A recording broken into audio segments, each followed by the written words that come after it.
mother, Shoyo. Cut off every line from him. If he has no approach, he has no wings.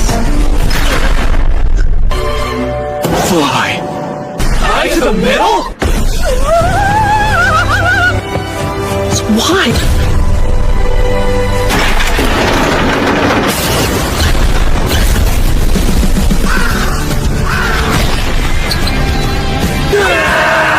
Hello guys, welcome to the class. IQ manga explanation కి స్వాగతం. ఈ వీడియోలో వచ్చి 381 నుంచి 385 chapters ని explain చేయబోతున్నాను. దానికంటే ముందు మా ఛానల్ కి కొత్తగా వచ్చినట్లయితే ప్లీజ్ సబ్స్క్రైబ్ మై ఛానల్. ఇక లేట్ చేయకుండా వీడియోని స్టార్ట్ చేద్దాం. నెక్స్ట్ చాప్టర్ వచ్చి 381. అప్పుడే బకుటో వచ్చి, నువ్వు నీ బ్యాలెన్స్ ని మెయింటైన్ చేసి ఆ బాల్ ని రిసీవ్ చేసుకుందామని అనుకున్నావా?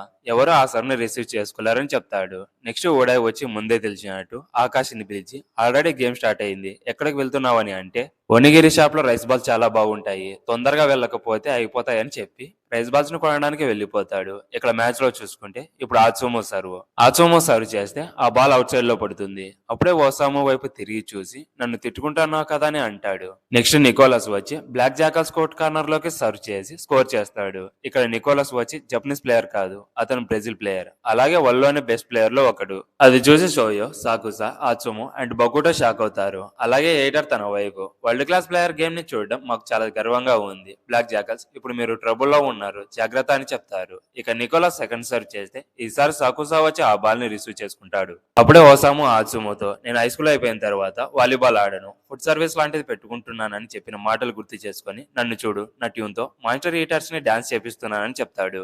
ఇక షోయో వచ్చి మ్యాగ్జానైట్ కి జంప్ చేస్తాడు. అప్పుడే ఆత్సుమో క్విక్ సైడ్ ని ఇస్తే స్పైక్ చేస్తాడు. బట్ కాగియామా కరెక్ట్ ప్లేస్ లో ఉండి ఆ బాల్ ని రిసీవ్ చేసుకుంటాడు. కానీ అది అవుట్ సైడ్ లో పడి బ్లాక్ జాకల్ కి పాయింట్ వస్తుంది. ఇక్కడ షోయో జంప్ ని అండ్ ఆత్సుమో క్విక్ సైడ్ ని చూసి పీడ్రో, హెయిటరు, బకుటో, ఆకాశ అండ్ ఓసామో షాక్ అవుతారు. But national volleyball team head coach వచ్చి అది చూసి స్మైల్ చేస్తాడు. ఇక్కడ షోయో సుకీతో, నేను బెటర్ అయ్యి నేను కూడా ఫ్లై అవ్వగలనని, మా టీంలో ఉన్న గ్రేట్ సెటర్ ని కన్విన్స్ చేస్తానని చెప్పిన మాటలు గుర్తు చేసుకుంటాడు. అప్పుడే క్విక్ అటాక్ ఫాస్ట్ గా ఉందా లేదా నా ఇమాజినేషన్ అని అనుకుంటాడు. నెక్స్ట్ టాక్డా వచ్చి, మనం ఫస్ట్ టైం ఇన్నర్జాకి గేమ్ లో క్విక్ అటాక్ ని చూసాం కదా, సేమ్ అలానే ఉందని చెప్తాడు. బట్ కోచ్ వచ్చి అది ఇది సేమ్ కాదని చెప్తాడు. ఇక్కడితో చాప్టర్ అయిపోతుంది. నేను ఖచ్చితంగా చెప్పలేను కానీ ముందుకి అటాక్ కన్నా చాలా ఫాస్ట్ గా ఉంది. హై స్కూల్లో ఉన్నప్పుడు కన్నా షోయో ఇప్పుడు మాక్సిమం హైట్ కి జంప్ చేస్తున్నాడు, అంటే మాక్సిమం హైట్ కి ఫాస్ట్ గా రీచ్ అవుతున్నాడు అని చెప్తాడు. ఇక్కడ సుఖీ బ్రదర్ అండ్ సైకో వచ్చి సోయో స్పైక్స్ గురించి అలాగే మ్యాచ్ విన్ అయిన తర్వాత పార్టీ గురించి మాట్లాడుకుంటూ ఉంటారు. ఇక కియోకో వచ్చి తన మిడర్ ఫామ్ కి గుడ్ బ్యాలెన్స్ ఉంది, ఇప్పుడు చూసుకుంటే ఎయిర్ లో ఎక్కువసేపు ఉండగలుగుతున్నాడు, లైక్ సిరోటర్ జావా మ్యాచ్ లో ఉసిజిమా లాగా అండ్ కామాడా మ్యాచ్ లో ఆసయి లాగా అని చెప్తుంది. అలాంటి స్పైక్స్ ని బ్లాక్ చేయడం చాలా కష్టమని సుఖీ చెప్తాడు. ఇక్కడ ఇనాటా ఫాస్ట్ అటాక్ ని చూసి కాగియామా అండ్ వాళ్ళ కోచ్ షాక్ అవుతారు. నెక్స్ట్ బకుటా సర్వ్ కి వచ్చి ఆడియన్స్ ని ఎంకరేజ్ చేయమని చెప్పి సర్వ్ చేస్తే ఓషియోమి రిసీవ్ చేసుకుంటాడు. ఇక్కడ ఓషియోమి రిసీవ్ ని చూసి అందరూ ఓషియోమిని చెరింగ్ చేస్తూ ఉంటారు. అప్పుడు బకుటో ఎక్స్ప్రెషన్స్ తో చాలా ఫన్నీగా ఉంటాడు. ఇక నెక్స్ట్ కాగియామా వచ్చి ఉజిమాకి స్పైక్ ని ఇస్తే ఫుల్ పవర్ తో హిట్ చేసి స్కోర్ చేస్తాడు. అక్కడ లేబ్రో ఉన్నా కూడా రిసీవ్ చేసుకోలేకపోతాడు. అది చూసి స్టేడియం లో ఉన్న వాళ్ళందరూ షాక్ అయిపోతారు. ఇక వాజో కోచ్ వచ్చి ఉజిమా తన high jump and power hitting ని కంప్లీట్ చేసినట్టు ఉన్నాడని చెప్తారు. ఇక నెక్స్ట్ రెఫరీ విజిల్ చేయగానే హిరుగామి సర్వ్ చేస్తే షోయో ఫేస్ మీదకి వెళ్తుంది. బట్ షోయో ఆ సర్ ని ఓవర్ హ్యాండ్ తో రిసీవ్ చేసుకుంటాడు. ఇక్కడ అందరి సౌస్ ని చూసి 30 years వాళ్ళు చాలా స్కేరీగా ఉన్నాయని చెప్తారు. ఇక ఆత్సుమో వచ్చి ఆ బాల్ ని సాకుసాకి సెట్ చేస్తే స్పైక్ చేస్తాడు. బట్ కాగియామా రైట్ ప్లేస్ లో ఉండి రిసీవ్ చేసుకోవడానికి ట్రై చేస్తాడు, కానీ రిసీవ్ చేసుకోలేకపోతాడు. ఊడా అది చూసి షాక్ అయిపోతాడు. అప్పుడే ఆకాశ్ వచ్చి, అక్కడ ఉండేది సాకుసా, అతనికి ఫ్లెక్సిబుల్ రిస్ట్ ఉంది, అతను ప్రిసైజ్ గా ఏ స్పాట్ లోకి అయినా స్పైక్ చేయగలడు, అంతేకాదు బాల్ మీద నాస్టీ స్పిన్ కూడా పెట్టగలడు. అందుకే అతని స్పైక్ ని రిసీవ్ చేసుకోవడం చాలా డిఫికల్ట్, అది ఉసిజిమా స్పిన్ కన్నా చాలా డిఫికల్ట్ గా ఉంటుందని చెప్తాడు. ఇక్కడ మ్యాచ్ స్టార్టింగ్ కి ముందు తన వార్మప్స్ ని కూడా చూపిస్తారు.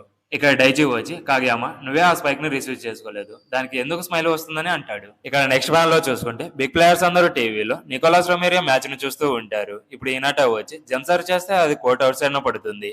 ఇక్కడ షోయో జంప్ సర్వ్ చేయడం చూసి అందరూ షాక్ అయిపోతారు. అప్పుడే టాకెరో వచ్చి, ముందు మనం మాస్టర్స్ తో గేమ్స్ ఆడామని చెప్తాడు. ఇతను ఎవరో మీకు తెలుసా? తెలియకపోతే తెలుసుకొని కామెంట్ లో చెప్పండి. ఇక్కడ షోయోని ఎంకరేజ్ చేస్తారు. అప్పుడే సాకుసా వచ్చి, అయితే ఫస్ట్ సర్వీసెస్ ని చేయబోయేది నేనే అని వాళ్ళని ప్రవోక్ చేస్తాడు. ఇక కాగియామా షోయో వైపు చూసి యు సక్స్ అని అనుకుంటాడు. ఇప్పుడు ఓషియోమి సర్వ్ షోయో జంప్ సర్వ్ ని ఎలా చేయాలో ఇప్పుడు నేను చూపిస్తానని సర్వ్ చేస్తాడు. బట్ ఆ సర్వ్ ని బొగుడో రిసీవ్ చేసుకుని, ఇది ముందు నా సర్వ్ ని రిసీవ్ చేసుకుని నా చీరింగ్ ని తీసుకున్నందుకు అని ఒక స్మైల్ చేస్తాడు. ఇక ఆత్సుమో వచ్చి సాకుసాకి సెట్ చేస్తే స్పైక్ చేస్తాడు. అది బ్లాకర్స్ హ్యాండ్స్ కి తగిలి బ్యాక్ కి వెళ్ళిపోతూ ఉంటుంది. కానీ లిబ్రో ఆ బాల్ ని రిసీవ్ చేస్తాడు. నెక్స్ట్ ఓషియోమి ఆ బాల్ ని సేవ్ చేస్తే నికోలాస్ ఆ బాల్ ని బ్యాక్ నుంచి ముందుకు టర్న్ అయ్యి స్పైక్ చేసి స్కోర్ చేస్తాడు. అది చూసి షాక్ అయిపోతారు. నెక్స్ట్ ఓషియోమి తన సెకండ్ సర్వ్ చేస్తే అది నెట్ కు తోలుకొని అక్కడే పడుతుంది. బట్ అది సేవ్ చేస్తారు. ఇక షోయోది లాస్ట్ హిట్. అప్పుడు షోయో వచ్చి సేమ్ స్పాట్ లోకి బాల్ ని సెట్ చేస్తాడు. బికాస్ నికోలాస్ కి సెట్ చేయకూడదని. కానీ నికోలాస్ ఆ బాల్ ని రిసీవ్ చేసుకుని కాగయామాకి ఇస్తే కాగయామా వచ్చి మళ్ళీ నికోలాస్ కి బాల్ ని సెట్ చేస్తాడు. బట్ ఇక్కడ నికోలాస్ ఒక పాము ఎలా వెళ్తుందో అలా వెళ్లి స్పైక్ ని హిట్ చేసి స్కోర్ చేస్తాడు. అది చూసి అక్కడ ఉన్న వాళ్ళందరూ షాక్ అయ్యి ఇప్పుడు నేను ఒక వరల్డ్ క్లాస్ ప్లేయర్ తో మ్యాచ్ ఆడుతున్నానని అందరూ ఎక్సైట్ అవుతారు. ఇక ఓషియోమి తన థర్డ్ సర్వ్ ని చేస్తే ఆ బాల్ ని రిసీవ్ చేసుకుని బొకుటోకి సెట్ చేస్తే బొకుటో స్పైక్ చేస్తాడు. బట్ అవాయిజోమి ఆ బాల్ ని రిసీవ్ చేసుకుంటాడు. ఇక కాగయామా ఆ బాల్ ని తీసుకుని నికోలాస్ కి హై సెట్ చేస్తాడు. ఇక్కడ నికోలాస్ అపోనెంట్స్ ఎక్కడెక్కడ ఉన్నారని చూసుకుని ఆ తర్వాత జంప్ చేసి బాల్ ని డంప్ చేస్తాడు. బట్ ఇక్కడ షోయో వచ్చి ఒక డీకాయ్ లాగా నికోలాస్ డంప్ చేస్తాడని తెలుసుకొని నికోలాస్ జంప్ చేసిన తర్వాత ఆ ప్లేస్ లోకి వెళ్తాడు. ఇక బాల్ ని డంప్ చేయగానే ఆ బాల్ ని రిసీవ్ చేసుకుంటారు. అది చూసి అక్కడ ఉన్న వాళ్ళందరూ షాక్ అయిపోతారు. ఇక్కడ షోయో వచ్చి ఒక డీకాయ్ కావడానికి రీజన్ వచ్చి వైకావా చెప్పిన మాటలు అవి మీకు గుర్తున్నాయి కదా. అప్పుడే ఎయిటర్ వచ్చి షోయో ఒక నింజా అని చెప్తాడు. నెక్స్ట్ ఆత్సుమో వచ్చి ఆ బాల్ ని థామస్ కి సెట్ చేస్తే స్పైక్ చేసి స్కోర్ చేస్తాడు. ఇక్కడ షోయో ఏం చేశాడో సామురా అండ్ కాగయామాకి అలాగే నికోలాస్ కి కూడా అర్థమవుతుంది. Next Sakusa serve. ఇక్కడ సర్వీసెస్ ని హిట్ చేసి స్కోర్ చేస్తాడు. ఓషియోమి సాకుసా సర్వ్ ని రిసీవ్ చేసుకోలేకపోతాడు. ఇక సాకుసా తన సెకండ్ సర్వ్ ని నికోలాస్ అండ్ లిబ్రోకి మిడిల్ లో హిట్ చేస్తే నికోలాస్ ఆ బాల్ ని రిసీవ్ చేసుకుంటాడు. బట్ అది బ్యాడ్ పాస్. దాన్ని ఉసిజిమా తీసుకొని ఓషియోమికి ఇస్తాడు. ఇక్కడ ఓషియోమి వచ్చి అపోనెంట్స్ ఎక్కడ ఉన్నారు, ఏ ప్లేస్ లో గ్యాప్ ఉందని చూసుకొని ఆ ప్లేస్ లోకి స్పైక్ చేస్తాడు. బట్ అప్పుడు షోయో వచ్చి ఒక డీకా లాగా యాక్ట్ చేసి ఆ స్పైక్ ని రిసీవ్ చేసుకుంటాడు. ఇక ఆత్సుమోకి బాల్ ని ఇస్తే ఆత్సుమో బొకుటోకి స్పైక్ ని సెట్ చేస్తాడు. నెక్స్ట్ ఆ స్పైక్ ని బొకుటో స్పైక్ చేసి స్కోర్ చేస్తాడు. ఇక సాకుజా తన థర్డ్ సర్వ్ ని చేస్తే అది నెట్టికి తగులుకొని ఆపోనెంట్స్ కి స్కోర్ వెళ్తుంది. దాని తర్వాత అడ్లర్స్ వచ్చి వాళ్ళ ఫస్ట్ టైమ్అవుట్ ని తీసుకుంటారు. ఇక్కడ నికోలాస్ వాళ్ళ టీమ్ తో అతను సిమిలర్ గా ఉన్నాడు. అతను నింజా షోయేనేనా, మీరు జపనీస్ ప్లేయర్సే అయినా అతను ఎవరో మీకు తెలియదా?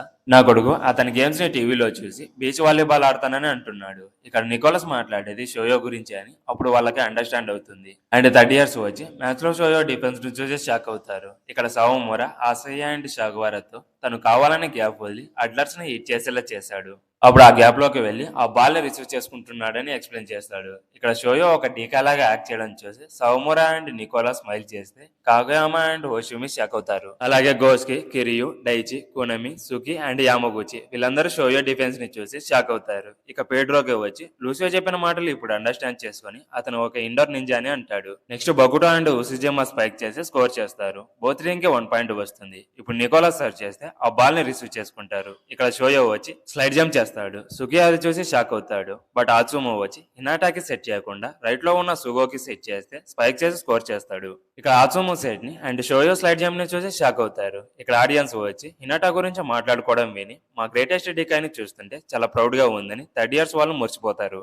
ఇక్కడ కామెంటేటర్స్ వచ్చి షోయో హై స్కూల్ గేమ్స్ లో బ్లాకర్స్ ని 3 చెరువుల నీళ్లు తాగించాడు. అండ్ ఇప్పుడు షోయో మీద అథ్లెట్స్ కి ఇన్ఫర్మేషన్ కూడా లేదు కాబట్టి బ్లాక్ జాకర్స్ ని స్టాప్ చేయడానికి హార్డ్ గా ఉందని ఎక్స్ప్లెయిన్ చేస్తారు. అలాగే ఫోటోకి వచ్చి అయ్యోనేతో మ్యాచ్ లో డీకాయ్గా మిడిల్ బ్లాకర్స్ ఉంటారు. బట్ ఇక్కడ షోయో ఆల్రెడీ అందులో మాస్టర్ చేశాడు. అయితే బ్లాక్ జాకర్స్ లో షుగో అండ్ షోయో ఇద్దరు డీకాయ్ ప్లేయర్స్ లాగా ఉన్నారని చెప్తాడు. నెక్స్ట్ సాకోసా స్పైక్ చేసి స్కోర్ చేస్తాడు. ఇప్పుడు షోయో సర్వ్ చేస్తే ఆ బాల్ ని రిసీవ్ చేసుకుని ఉసిజేమాకి సెట్ చేస్తే బ్లాకర్స్ హ్యాండ్స్ కి ఏం చేస్తాడు. బట్ ఆస్తుమో వచ్చి ఆ బాల్ ని రిసీవ్ చేసుకుని షోయో అని పిలుస్తాడు. ఇక్కడ సుకి వచ్చి షోయో చెప్పిన మాటలు గుర్తుకు వస్తాయి. అదేంటంటే నేను సెట్టింగ్, సర్వింగ్, రిసీవింగ్, బ్లాకింగ్ అన్నింటిలో బెటర్ అవుతానని చెప్తాడు. నెక్స్ట్ షోయో వచ్చి ఆత్సుమోకి సెట్ ని వేస్తే స్పైక్ చేసి స్కోర్ చేస్తాడు. దీంతో స్టేడియంలో అండ్ టీవీలో చూస్తున్న వాళ్ళంతా షాక్ అయిపోతారు. అప్పుడు యాచి వచ్చి హినాటా బాగా ఆడుతున్నాడని చెప్తే దానికి సుకి బన్స్ ప్లేస్ లో హినాటాని పెట్టడానికి రీజన్ ఏంటంటే అక్కడ షోయో వచ్చి సెటర్ అండ్ లిబ్రో పొజిషన్ ని ఫుల్ఫిల్ చేయగలడు. అప్పుడు వాళ్ళ టీమ్ ఆఫెన్స్ హై లెవెల్లో ఉంటుందని చెప్తాడు. అప్పుడు యాచికి షోయోని గేమ్ లో ఎందుకు పెట్టుకున్నారో అర్థమవుతుంది. కానీ యామగుచికి వచ్చి ఇంకో విషయం అండర్స్టాండ్ అవుతుంది. అదేంటంటే ఓన్లీ అఫెన్స్ లోనే కాదు వాళ్ళ టీం డిఫెన్స్ కూడా ఇంక్రీజ్ అవుతుందని చెప్తాడు. దానికి సుకి వచ్చి తన ఆపోజిట్ హిటర్ పొజిషన్ లో ఉన్నాడు. డిఫరెంట్ జాబ్ చేసి తన పొజిషన్ లో స్పైక్ ని హిట్ చేసి తన ఓన్ గా పాయింట్స్ ని స్కోర్ చేయలేకపోతే దానికి షోయోని పెట్టుకొని ఏం యూజ్ లేదని చెప్తాడు. అప్పుడే ఆత్సుమో వచ్చి షోయోకి బ్యాక్ లో సెట్ ని ఇస్తే స్పైక్ చేసి స్కోర్ చేస్తాడు. దాంతో సుకి షాక్ అవుతాడు. ఇక్కడ ఓషియోమి అండ్ బ్లాక్ జాకర్స్ కెప్టెన్ వచ్చి స్మైల్ చేస్తారు. అప్పుడే Japan national volleyball head team coach చెప్పిన మాటలు తన అసిస్టెంట్ గుర్తు చేసుకుంటాడు. ఇక్కడతో చాప్టర్ అయిపోతుంది. ఈ వీడియో మీకు నచ్చినట్లయితే please subscribe my channel. Next వీడియోలో మరిన్ని యానిమే వీడియోస్ తో మళ్ళీ కలుద్దాం. Until then by.